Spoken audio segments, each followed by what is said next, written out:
they say they are hurting Baba Ijesha. True, Tony, you know twist case, but they say they are hurting Baba Ijesha. Mo dúró kí Yomi Fabiyi join this live video. Torí wọ́n ti bẹ̀ mí kí n dákẹ́ fún ẹ, but mo ti wo live video ẹ, ó là kó ti mad. Orí ẹ ti dàrú Yomi. Àdàkọ join live video yìí kí n sọ ọ̀rọ̀ sí ẹ because ó dà pé orí ẹ ti yí. Èmi ló fẹ́ fi ta yín ní industry. Ìwọ ló láwọn kan jù mí lọ. Àbí ìwọ Yomi kọ́. Ìwọ ọmọ ọṣẹ́ Baba Suwe. Jọ Baba Suwe tẹ̀ dáràn lọ́wọ́ ẹ̀ kí ló ṣẹlẹ̀ Yomi náà. Ṣé torí pé de wá help Baba Suwe tó kí Baba Suwe ní problem a de ní gbádùn ó tẹ̀ jẹ́ ke ni yẹn kó gbàgbé nǹkan tó ṣẹlẹ̀ kó move on ká tó wí pele wá sí ní Baba Suwe scandal ká tó ní pele Baba Suwe kidi ko kí ló ṣẹlẹ̀ ó de fi Baba Suwe lẹ̀ jẹ́ kí bàbá oní bàbá sinmi Ìyábọ̀ mo ní Ìyábọ̀ Yomi Fabiyi jẹ́ kí bàbá oní bàbá sinmi fi Yomi wọ́n ní kọ́kọ́ ló máa kọ́ ṣoore so ti gbọ́ àmọ́ yore táwa ti ṣe tó jẹ́ pé mo máa sọ fún ẹni bá ṣe nǹkan fẹ́ má dárúkọ mi ode mélòó ló ṣe kí ló tẹ̀lé lórí wá ore Baba Suwe yìí náà ó dẹ̀ ní jẹ́ kárí mú mi Yomi orí ẹ̀ ti dàrú ni orí ẹ̀ ti yí ìwọ ní pé ká má sáré jump into conclusion ìwọ ló jump into conclusion pẹ̀lú right up ẹ̀ because tó bá jump into conclusion Yomi ó ní máa compare situation Baba Suwe pẹ̀lú Baba Ijesha tó tún wá sọ pé kó release video ìwọ kọ́kọ́ ló ń báyé Baba Ijesha jẹ́ bẹ́ẹ̀ ni mo sì ní kó jíṣẹ́ fún Baba Ijesha nínú ẹ̀wọ̀n tó wà pé Yomi Fabiyi ló ń ba yí ẹ̀ jẹ́ àdèmà wo ọlọ́ọ̀ṣẹ́ afẹ́ ba ohun tó ṣe ohun tó kọ́ ba yí ẹ̀ jẹ́ ṣùgbọ́n tí wọ́n ní Yomi ó ẹ̀pù ẹ̀ ní olókùn ó rò pé òun ṣòre ṣé mo gbà táwọn àti gbọ́ nǹkan tó ṣe ìwọ ń tiẹ̀ ó sáré bọ́ síbẹ̀ ó kọ right up ó ní kíní kan wá mislead àwọn colleagues ẹ ó ń jẹ́ káwọn Folúkẹ́ Dáramọ́lá àwọn lẹ́gẹ́lẹ́gẹ́ àǹkó ó ń jẹ́ kó máa jump into conclusion tó sì pẹ̀lú òyìnbó òfò tó kọ skyler sílẹ̀ ó ṣe proper investigation ẹ tó bá ṣe proper investigation ẹ̀yin irú gbogbo princess tó jáde lánàá sí tó ń sunkún ọmọlọ́mọ ó yẹ kó máa dúpẹ́ lọ́wọ́ princess ni because ó bá jẹ́ lómi ni bí fídíò yẹn ṣe jáde a ti sáré gbé sí afẹ́fẹ́ a ti sáré sọ pé ẹjọ́ ẹ jẹ́ kó rí o but ẹni ẹlẹ́ni ìyá ni kò bímọ tiẹ̀ but ìyá tún ni kò ṣe gbogbo ẹni tó bá bímọ nìkan nìyá kẹ́nìbọ̀dì má pè mí kọjọ ẹjọ́ kẹ́nìbọ̀dì má pè fóònù mi lọ́wọ́ yẹn jẹ́ kí n máa sọ̀rọ̀ ẹ jẹ́ kí n máa bọ́ bí mo ṣe fẹ́ máa bọ́ ẹjọ́ mo fi Ọlọ́run bẹ̀ everybody ẹ má pè mí ẹ fi mí sílẹ̀ jẹ́ kí n bọ́ tí bá bọ́tọ̀ ẹ lè má pè mí ó ti tọ́ náwó wèrè ó dẹ̀ máa gba wèrè lọ́rọ̀ ni so ìwọ sì princess tó jáde síta tó bẹ̀rẹ̀ sí ní sunkún ṣebí tó ní nǹkan tó ní lórí péjì Folúkẹ́ Dáramọ́lá tó ní lórí tó gbọ́kàn sí lẹ́gẹ́lẹ́gẹ́ sọ àti gẹ́ẹ̀kan bí pé à ń kó tó ní gbogbo nǹkan tó pọ̀ sí ló ń jẹ́ kọ́mọ lọ́mọ wà ní depression láti àná èèyàn kàn déédéé dìde jọ́kí ni Baba Ijesha ní tí mo ṣe fẹ́ fi wà against Baba Ijesha mọ̀rọ́kà fídíò tí mo kọ́ ṣe mi rò pé mo wà against ẹ̀ mo kàn sọ pé ẹ̀yin colleagues o ẹ ní sùúrù o ẹ má jẹ́ ká jump into conclusion o ìwọ wá dé òde oní pé mo maliciously render fún cyberbullying no ẹ ṣe máa gbọ́ cyberbullying ni Yomi you will just begin to understand what they mean by cyber because mo máa bully ẹ bí wèrè ó dà kúrí ẹ ti dàrú ìwọ sọ fẹ́ mi pé ìwọ nǹkan tí ìwọ ní kí ló ní Yomi èmi máa ń sì rẹ̀gùn wàláhì bó bá láṣọ tó mi ò lè lákìsà tó mi kò possible ṣó gbọ́kàn sí mo sọ tó bá ní aṣọ tó mi ò lè ní àkìsà tó mi nígbà tí èmi jìyà tí mo struggle ibo ni wọ́n wà ìwọ́n fi rẹ ewé mi ṣó yàwèrè Yomi Fabiyi mo fẹ́ kó máa wo fídíò yìí o kó máa kọ́ bá mi sọ fún ẹ kó tag ẹ kó wá gbọ́ ọ̀rọ̀ torí wọ́n ló ní sọ́ọ̀bù orí ẹ ti yí Yomi ní fídíò nígbà tí wọ́n gbọ́ ọ̀rọ̀ tí wọ́n release statement ṣé tó bá jẹ́ pé ní tòótọ́ Baba Ijesha ò ṣe anything tí wọ́n wá release statement kó ṣe kankan kí ló yẹ kí gbogbo yín kọ́kọ́ ṣe náà ṣe wé ẹ̀ka sáré gbéra àdìkẹ́ gba pàǹtí lọ pé ẹgbà wá o wọ́n ní colleague wà ń bíbà yìí o wọ́n ní kọ́kọ́ ṣẹlẹ̀ sí o ẹjọ́ kí ló ṣẹlẹ̀ o kẹ́ wá gbọ́ bàbá ní bàbá ọ̀rọ̀ ó sáré gbèwè torí pé o ti gbọ́ one or two things ó sáré bẹ̀ sí ní kọ òyìnbó òfò òun kọ òyìnbó òsọnù òun kọ òyìnbó tó máa pa ẹlẹ́kùn tí kò ní pa ẹlẹ́rìn ó wá bẹ̀rẹ̀ sí ní kọ rubbish ìjọ nítorí Ọlọ́run mo fọlọ́run bẹ́ẹ̀ má ti pè mí ọ̀rẹ́ mi má pè padà ó wá kọ òyìnbó òfò òun kọ òyìnbó òsọnù ìwọ́n sọ pé pẹ́pẹ́ sí o ẹ̀ka ní sùúrù náà ká tó bá jẹ́ mọ́ tiẹ̀ ní Baba Ijesha ńlá ní èkánná ló ń sọ̀kì torí èmi wo fídíò tó ń sọ̀kì èkánná ọmọ olórí burúkú ìwọ Yomi tó bá jẹ́ pé ọmọ tiẹ̀ ni ó ń sọ̀kì èkánná ẹ̀ tó ń lá owó ẹ̀ tó ń lá owó ọmọ ọlọ́mọ tó ń lá ara ẹ̀ tó ń fíngùlẹ̀ tó ń ṣe gbogbo ẹ̀ tó bá jẹ́ pé ọmọ tiẹ̀ ni Baba Suwe ṣe ni mo sorry bàbá Suwe jàre má bínú bàbá mi tó bá jẹ́ wọ ni ọmọ tí ẹni bàbá Ìjẹ̀ṣà ṣerú ẹ̀ fún ìwọ kíni orí burúkú yìí wà ló fẹ́ dúró di evidence ó yẹ kó kíra bàbà fún princess torí èèyàn ni ìwọ gángan ló dá rúdúrúdú lẹ́yọ̀mí pẹ̀lú ìdí òṣì tó bá ń gbé sẹ́yìn tó bá ní ìwọ activist olórí ibu activist sọnù èmi ò ṣe tó yẹ ayé máa kú àbí tó yẹ Ibrahim ní jáwèlé gan Yọ̀mí ò dẹ̀ mọ̀ mo ń tọ́jú wèrè mi sáṣọ nítorí àbíyamọ ni mí màá gbàgbé pé àbíyamọ mi ni mí màá fèsì ẹ Yọ̀mí because orí ẹ̀ ti yí ó dàbọ̀ mẹ́ tó ń bá pò èmi ló fẹ́ máa bá pò àbó lórí burúkú ni ẹ Yọ̀mí ìwọ ọjọ́ kò ń sọ̀rọ̀ ó ń sọ English ọjọ́ kò sọ ní share ó ń single share even if it's wrong ọmọ fuck up bí o bá ti fuck up ó fuck up nìyẹn ó ti fuck up Yọ̀mí ó ti fuck up tó bí o bá ti fuck up ó ti fuck up ó fuck up ó fuck up o de ma need láti admit kó fuck up tó bá dé ti admit ẹ kó kówèrè activist ẹ kó síbi kan because tó bá ṣọ́ra ó ní lè wọ lóìbò tí bá bẹ́ẹ̀ ná tán bí owó Yọ̀mí ó ní because accomplice ni ẹ ẹni tó bá ti support rapist wọ́gun accomplice ni ẹ tó bá ṣọ́ra wọ́n máa blacklist orúkọ ẹ di because ó dàbí pé orí ẹ ti yí ó mọ̀ mí ṣá Ìyábọ̀ Òjó lórúkọ mi Ìyábọ̀ ọmọ Ògúnrọ̀ Alice mo bad gan tí bá wọ case ẹ máa wọ tán ni èmi ń pariwo mi ráyè ariwo ṣọlá ariwo sóhun jẹ́ kí n máa pa igan mi like ẹ máa bẹ́ẹ̀ ná tán bí owó Yọ̀mí èmi kúrò nínú àwọn tó lè máa fi tayín mo kúrò nínú àwọn tó máa fi sọ̀rọ̀ ṣó ti gbọ́ mi máa fèsì ẹ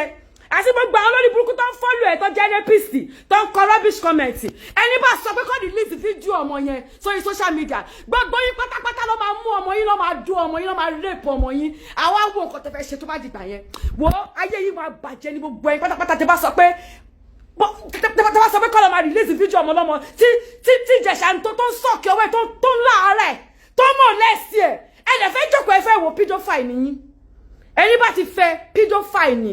ó ti yẹ ẹsẹ̀ tó bá ti fẹ́ pedophile gidi Larry tí mò ń rí ọ̀rẹ́ mi ó mọ̀ pé tó bá ti gbá lórí mi ó ti gbá nìyẹn Larry tó mọ̀ ẹ́ tó nínà tó bá ti gbá lórí mi ó ti gbá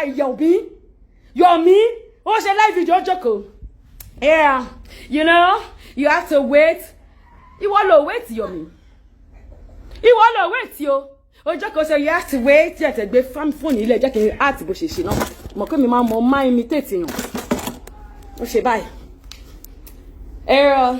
you know you have to wait even if the person is guilty even in the courts of law you know you are not guilty until you are found guilty wàhálà bàbá Ìjẹ̀ṣà guilty ṣe bá àfipamọ́ tẹ́lẹ̀ ni àwọn àfipamọ́ pé kí ó jẹ́ pé adájọ́ ló máa dájọ́ fún bàbá Ìjẹ̀ṣà guilty tí bàbá Ìjẹ̀ṣà bá jáde máa dá padà sẹ́wọ̀n yẹn ó guilty fún kan tí mo rò ó guilty bàjẹ́ kò sẹ́ni tó máa bá mi sọ tó bá jáde máa dá padà síbẹ̀ gbogbo láti mi máa ná sí wàhálà ì máa tálé mi torí ẹ̀ bàbá Ìjẹ̀ṣà guilty bàjẹ́ ó ti yẹ àbò máa ṣọ tẹ́lẹ̀ yẹn bọ́ sí wọ́n Yọ̀mí Fábí tó ló ń ya wèrè tó ló fẹ́ gbọ́ story ó dé ẹ̀wí tán ó ní ẹ wọ́n lè charge princess fún neglect I was age 8 or 7 tó kọ́kọ́ molest me I think ṣé 7 àbí 8 ní mi nígbà yẹn tó molest me tẹ̀wọ́n sí age yẹn but I always talk about my rape àbí àti molestation àti rape kò sí ti ya mi mọ́ mo ṣẹ̀ṣẹ̀ sọ fún ìyá mi ní bí last year àbí 2 years ago kó tó di pé ìyá mi kú tẹ̀lé gbogbo threatening wèrè tẹ́ pé irú yín máa ṣe tẹ́ máa threatening ọmọ lọ́mọ if you talk I will kill you if you talk this will happen nítorí irú yín náà ni tẹ́ máa bẹ̀rẹ̀ evidence ni àwọn ọmọ ọlọ́mọ ò ṣe lè sọ̀rọ̀ síta nítorí irú yín náà ni torí irú yín náà ni tẹ́ máa wá evidence ọmọ 7 years jáde ó sọ pé máa yín ó ti tìka bọ̀ òun jẹ́ ó ti rape òun rí o àti ẹjọ́ tó lọ́lọ́ ẹ̀ bá mi ẹjọ́ mo fẹ́ kẹ́ bá mi là kásẹ̀ wá ní pé bàbá Suwe kò bá sùn jẹ́ kásẹ̀ wá kọ́kọ́ gbọ̀n yẹn bàbá Suwe ó fọwọ́ bọ́ǹdì ó fíngẹ̀ tó ti confession ẹ̀ wà mú tún rí ibi tí wèrè ti kúnlẹ̀ tó fi kí jọ̀dọ̀ mi ayé ló ṣe mí tẹ́ bá ti ṣe ní burúkú tán ẹ máa kúnlẹ̀ ẹ máa bẹ̀bẹ̀ páyé ló ṣe bàbá Ìjẹ̀ṣà ayé yẹn máa ṣe é dọ̀run ni ayé yẹn ó máa ṣe é dénú náà ni